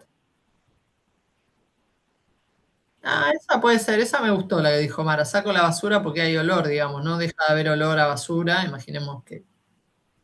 Sí, no está mal. ¿Algo leyeron de la unidad 3? El capítulo de Freiría que tiene que ver con la psicología de la Gestalt, psicología de la forma, muy bien, excelente, ¿no? Bueno, hay 4 videitos que están. ¿Ya arrancaron con los parciales? ¿Parciales o parcialitos? Pues no es lo mismo. Ah. Claudia, ¿parciales o parcialitos? ¿Con qué arrancaron? Seré curiosa. Mientras busco los slides para mostrarles. Profe, me figuran como autotest. No sé si son parcialitos o parciales, pero Parcialitos, son parcialitos. La idea es que ustedes puedan ir entrenándose en la forma en que tomamos los parciales, por un lado, y por otro lado, que también vayan haciendo una autoevaluación de qué van aprendiendo, ¿no? De lo complicado que estaba para mí en parcial. ¿Es muy complicado fue? Un poco, o sea, el tiempo. Pone nervioso. Ok, bueno. Sí, es hasta que se acostumbren, hasta que pasen los primeros parciales. Yo entiendo que tiene que ver con el aprendizaje de toda una modalidad, ¿sí? Bien, bueno, vamos a ver psicología de la Son los Gestalt. primeros 5 años, profe. No, van a ver que se pasa antes. El primer año es como el más complejo, después ya se pone más libre. Se van a poner cancheros de ustedes, cuándo entregar el trabajo, cómo entregar el trabajo, cómo son los parciales. Después de rendir el primer final, ya ahí es otra cosa. El miedo a los finales probablemente lo tengan, sí, hasta el 5.º año, pero un poco menos, más atenuado, digamos. Bien.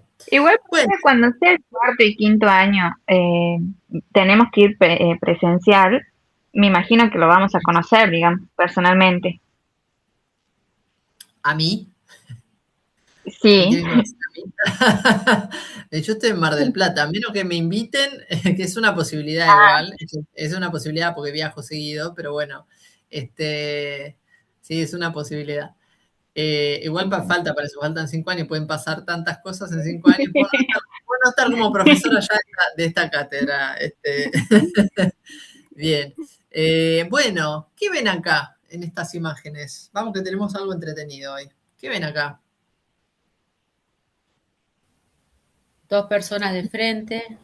Bien, un oso, una mariposa, un mono un con árbol, un felino. Bien, un panda, 2 caras de frente, una mariposa, un oso. una manzana. Frondosa. Bien, la manzana con 2 perfiles de cara. Muy bien, la manzana con los 2 Una perfiles. leona y un gorila. La leona y una el gorila. mariposa. Muy bien la mariposa, excelente. En el árbol el mono y el puma, algo de eso. ¿puede ser? Sí. ¿Alguien ve algo más en el árbol? Yo no lo vi y alguien lo vio y dije, qué espectacular, yo no lo había visto. En el árbol, ¿alguien ve algo más? Muy bien, Cecilia, ahí están los peces. Ya alguien me dijo los peces, yo dije, ¿dónde están los peces? Tuve que acercarme ahí para ver, están los peces, en las raíces, sí, hay peces. Ah, sí, sí, hay peces. Bien, bueno, ¿por qué pasamos de estas figuras y por qué están tan asociadas con la psicología de la Gestalt? Justamente porque el principal objeto de estudio, fíjense que en cada modelo que presentamos les planteamos cuál es el objeto de estudio, el método de estudio. Bueno, el objeto de estudio para la psicología de la Gestalt es la percepción humana, ¿sí? El fenómeno de la percepción humana. Después, más adelante, se va a ocupar de estudiar otras funciones psicológicas, como puede ser la memoria, la atención, el aprendizaje, la resolución de problemas, pero lo más importante, o lo primero que estudia, tiene que ver con la percepción humana. Martina dice, eso lo toman en un psicotécnico. Lo mismo me dijeron en la comisión anterior. No sé en qué psicotécnico pueden llegar a tomar esto. Igualmente, en los psicotécnicos solemos utilizar los psicólogos láminas proyectivas, ¿sí? Yo no he usado ninguna de estas, pero porque no están, entiendo que no están reguladas, no están tipificadas. Son cosas que bajamos de internet, digamos, ¿no? Como para que ustedes tengan una linda presentación y puedan entender como cuestiones que tienen que ver con figura fondo, que hay cosas que realizamos cuando percibimos, como por ejemplo completar el panda. Fíjense que al panda le faltan líneas y sin embargo todos me dijeron es un panda, nadie me dijo, no sé, veo manchas negras nada más, ¿no? O mismo las caras, digo, por más que no tengan un cierre, ustedes vieron los perfiles, ¿sí? Y mismo, digo, en los distintos contrastes de las cosas que fueron viendo. Débora dice el bajo de la lluvia, el hombre bajo la lluvia. Y la persona bajo la lluvia no sé si tiene tanto de cuestión gestáltica, ¿sí? Sí, por ahí el de manchas el de Roger puede ser un poco más, sí, porque son manchas justamente, pero bueno. Bueno. Profe, estamos todos medio sanitos porque nadie dijo ningún disparate con las imágenes. Menos mal, me la jugué igual, Claudia. Sí. Ángela dice, ¿se puede tener la percepción alterada o eso no existe? Sí, sí, claro que se puede tener la percepción alterada. Se puede tener la percepción alterada y hay situaciones que alteran la percepción, ¿sí? Hay situaciones físicas que alteran la percepción, hay enfermedades que afectan lo cognitivo y alteran la percepción, hay cuestiones del ojo que pueden alterar la percepción, ¿sí? Enfermedades de la retina, hay sustancias, ¿sí? Cuyo efecto altera la percepción, hay enfermedades de salud mental que alteran la percepción, ¿sí? Entonces se puede ver cosas donde no las hay o escuchar cosas donde no las hay. Yo no veo los peces, tengo algo alterado. No los ve nada más seguramente. Están por acá abajo, mira, te lo voy a señalar, Karina. Por acá abajo están, ahí. De hecho parece que están como saltando. Hay dos manchitas blancas ahí abajo, que parecen dos pececitos. No estaba tan fácil. Profe, dígale que la que no ve los peces tiene que dejar de estudiar. No, sigan estudiando todos. Yo los voy a motivar para que sigan estudiando. A mí me parece que es maravilloso que puedan estudiar. Esa es mi profe. Bien, Laura dice, la esquizofrenia podría ser, sí, en la esquizofrenia hay algunas cuestiones que tienen que ver con la conexión con la realidad, que puede hacer que algunas cuestiones de la percepción estén alteradas, ¿sí? Desde lo auditivo o desde lo visual, se pueden producir lo que se llama alucinaciones o procesos de alucinosis, ¿sí? Y escuchar cosas donde no los hay o ver cosas donde no las hay. Bien. Hasta aquí, psicología de la Gestalt. Principal objeto de estudio, percepción humana. Entonces, por ejemplo, si les preguntamos en el parcial, ¿cuál es el objeto de estudio de la psicología de la Gestalt? Justamente la percepción humana, ¿sí? Después podemos decir, una muy buena respuesta de final. Primero estudiaron la percepción humana y después estudiaron otras funciones psicológicas como la memoria, la atención, el aprendizaje y la resolución de problemas. Una respuesta hermosa, ¿sí? Bien, ¿qué quiere decir Gestalt? ¿Sí?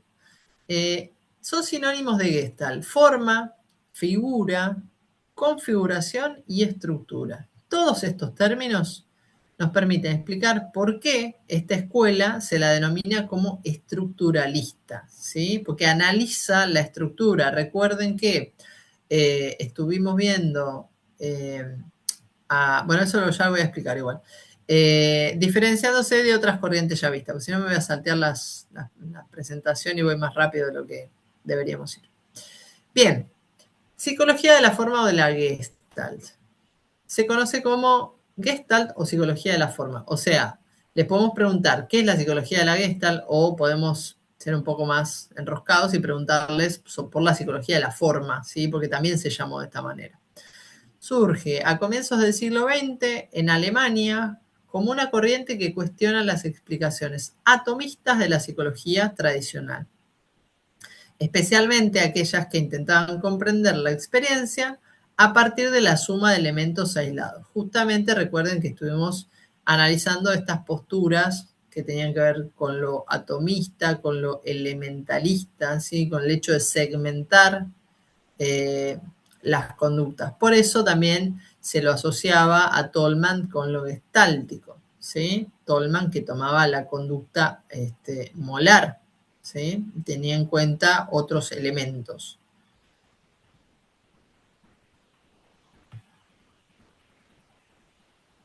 Bien. ¿Quiénes fueron los más grandes referentes de la psicología de la Gestalt? Max Wertheimer, Wolfgang Kohler y Kurt Kofka. ¿Sí? Nos van a escuchar en el transcurso de la presentación, hoy y la próxima clase, como Wertheimer, Kohler y Kofka, ¿sí? Que realizaron diversos experimentos sobre la percepción y ciertos fenómenos psicológicos complejos. Bien, entonces tenemos los principales representantes de la psicología de la Gestalt, sostenían que los fenómenos psicológicos tienen que ser entendidos como totalidades organizadas, ¿sí? Por eso su famosa frase, el todo es más que la suma de las partes.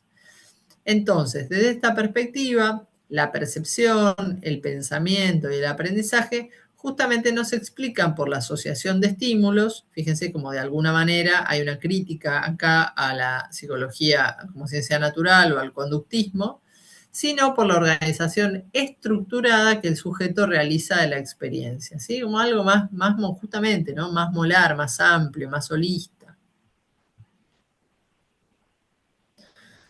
Todos los fenómenos perceptivos son captados como una totalidad. Existen cualidades de la experiencia que no se pueden explicar por las cualidades de sus elementos, ¿sí? Por los elementos que la componen. Entonces, por eso hay que analizar toda la experiencia y no los elementos por separado. Entonces, lo que ellos dicen es que descomponer justamente la experiencia en los componentes que la constituyen desvirtuaría la realidad psíquica y consciente. Entonces, a la psicología de la Gestalt se la conoce como una propuesta holística gestáltica. Holístico justamente proviene del griego, quiere decir holos, y significa todo o totalidad, ¿sí? O sea, que analizaría la experiencia en su totalidad.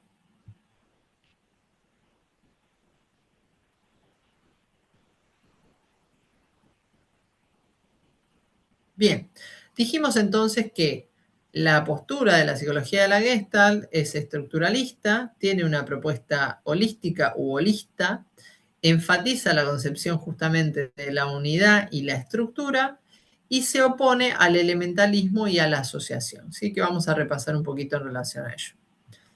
¿Qué era lo del...? Bueno, el estructuralismo justamente tiene que ver con la Gestalt, tiene que ver con tener en cuenta o tomar como fenómeno de estudio la unidad, el todo, la estructura, y que las características del todo son las que determinan el significado de las partes constitutivas, ¿sí? Por ello, analizar las partes por separado no serviría de nada, ¿sí? Los elementos que lo componen son estructurados justamente por el todo que conforman. Bien, critican al elementalismo, ¿sí? Que tiene que ver con el estudio de objetos que pueden ser reducidos a sus componentes esenciales. En Wundt, que ya lo vimos, serían los contenidos elementales de la conciencia. Y en Watson, fíjense que los dos son elementalistas, serían los reflejos, los estímulos y las respuestas. Y el asociacionismo, ¿sí?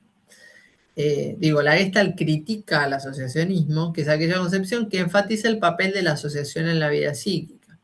Los contenidos psíquicos entonces están conformados por elementos simples que al asociarse dan lugar a los más complejos o compuestos. Esto tiene que ver porque, ¿pero por qué critica al asociacionismo? Porque no lo compartimenta, toma como objeto de estudio al todo, ¿sí? Dice, el todo es más que la suma de las partes. No dividamos porque nos perdemos algo de esa experiencia. No podemos sumar un pedacito de esto con un pedacito de lo otro y me va a dar el todo. No, dicen, ¿sí? Por eso ellos son estructuralistas. Bien, lo tenemos acá a Christian von Ehrenfels, no sé si lo estoy diciendo bien, que fue el primero en introducir el concepto, o sea, el término Gestalt, ¿sí? En 1890, él publica una monografía donde hace referencia al concepto cualidad de forma, Gestaltqualität, donde el fenómeno percibido tiene características que lo distinguen y lo hacen único justamente como totalidad. Y estas características son distintas a las que tienen las partes que la constituyen, ¿sí? Por eso esta Gestaltqualität es la cualidad propia del todo, ¿sí? Por eso los gestaltistas dicen, el todo es más que la suma de las partes. Bien, la escuela de Berlín fue la escuela que formaron justamente Wertheimer, Kohler y Kafka en 1912. Esta escuela sostiene que la mente configura los elementos que percibe a través de canales sensoriales o de la memoria, y acá está lo importante, justamente como un todo estructurado y no como la suma de partes individuales. Van a ver que esto se repite a lo largo de todas sus teorizaciones, pero justamente porque es como lo más importante y novedoso de la teoría. Como principios lo que plantean es una postura holista, plantean leyes de la organización perceptiva, que las vamos a ver detalladas a continuación, describen algo que se llamó el fenómeno phi, y otro concepto muy importante de sus desarrollos teóricos es el concepto de insight, ¿sí? Así que, más allá de las generalidades que vamos a ver o que vimos hasta recién de la psicología de la Gestalt, vamos a ver estas tres cuestiones que son muy importantes en sus teorizaciones. Las leyes de la organización perceptiva, el fenómeno phi y el concepto de insight, ¿sí? Digo esto como para que puedan centrar su atención ahí cuando hagan la lectura del texto de Freiría. Bueno, y nos vamos a quedar aquí, ¿sí? Porque quedan 6 minutos y quiero empezar, pero me voy a quedar a mitad de camino y nos quedamos aquí, ¿sí? Esta va a ser, la próxima retomamos con Wertheimer, ¿sí? Y el fenómeno phi. Por ahí podemos pasar un videíto o algo. Bien, consultas, comentarios, algo que quieran decir, algo que quieran compartir. ¿Se entendió hasta acá la psicología de la Gestalt? Sí, profe. Bien. Perfecto, profe, sí, clarísimo. Bien. Bueno. Bien. Profe, una pregunta. Entiendo que la Gestalt critica, ¿no?, al elementalismo y asociacionismo. Sí. La corriente del asociacionismo, ¿quién sería como el autor o referente? Lo buscamos y lo desarrollamos para la próxima porque en 4 minutos no te lo voy a poder explicar. Sí podemos No, plantear está perfecto. Porque me quedó ahí como dando vuelta que no... Es que en realidad no hay uno solo, ¿sí? O sea, es una concepción que de alguna manera enfatiza que se pueden unir elementos simples y dar lugar a elementos complejos, ¿sí? Entonces, podríamos decir que justamente algunos autores, como por ejemplo Watson, es asociacionista, ¿sí? En esto de asociar el estímulo y la respuesta y un estímulo con otro estímulo para convertirlo de una manera, ¿sí? Entonces, él sería asociacionista, ¿sí? Porque asocia elementos Pero que a la vez simples. también es elementalista, ¿no? Sí, a la vez también es elementalista. La Gestalt lo que es, a diferencia del asociacionismo y el atomismo, podemos decir. Digo, estas son como todas concepciones donde podemos incorporar o incluir a las distintas teorías o teorizaciones. Y digo, ¿por qué se los describe de esta manera? La psicología de la Gestalt entraría dentro del estructuralismo, hace como una crítica al elementalismo y al asociacionismo, ¿sí? Asociación. Sí, perfecto. ¿Sí? Gracias, profe. Gracias a vos, Laura, gracias a todos. Gracias. Profe, gracias. Pregunta. Cintia, sí. Si el cerebro completa lo que completa lo que falta, ¿eso explica porque a veces entendemos mal las cosas o vemos lo que queremos ver? En realidad eso estaría dentro de lo disruptivo, digamos, ¿no? Dentro de lo problemático. Ahí habría algo alterado. Hay que ver por qué está alterado, por qué no se produce una interpretación. ¿Por qué? Porque en realidad lo que la Gestalt plantea es que de alguna manera todo lo vemos con buena forma. Ya vamos a ver que una de las leyes que plantea es la ley de pregnancia de la buena forma, y es que tendemos a percibir las formas en su mejor estado, digamos, ¿no?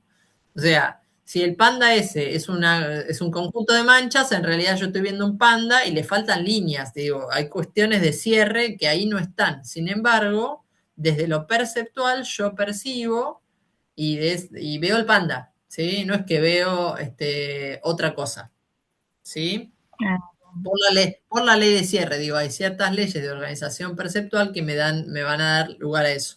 Sí está importante esta ley de pregnancia o de la buena forma, que quiere decir que yo percibo las cosas en general de la mejor forma que podría ser. Ponele, voy manejando en la ruta y hay un cartel de, no sé, un cartel de Coca-Cola y está desteñido, le falta la mitad y por ahí se lee la mitad de la palabra, yo igualmente voy a saber que ahí dice Coca-Cola y lo que voy a leer, o sea, y lo que voy a percibir es Coca-Cola, por ejemplo.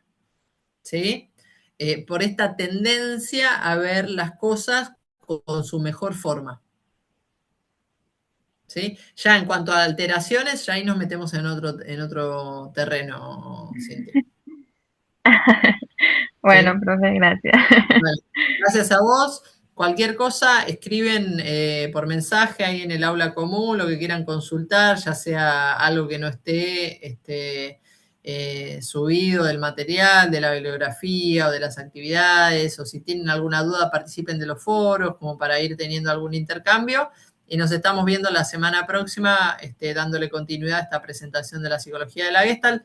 Muchas gracias, buenas noches, buena semana. Gracias, buenas noches, profe. Buenas noches, que tenga buena semana. Nos vemos, buena semana para todos. Chao, profe, buena semana. Chao, buena semana para todos, nos vemos, gracias. Chao, profe.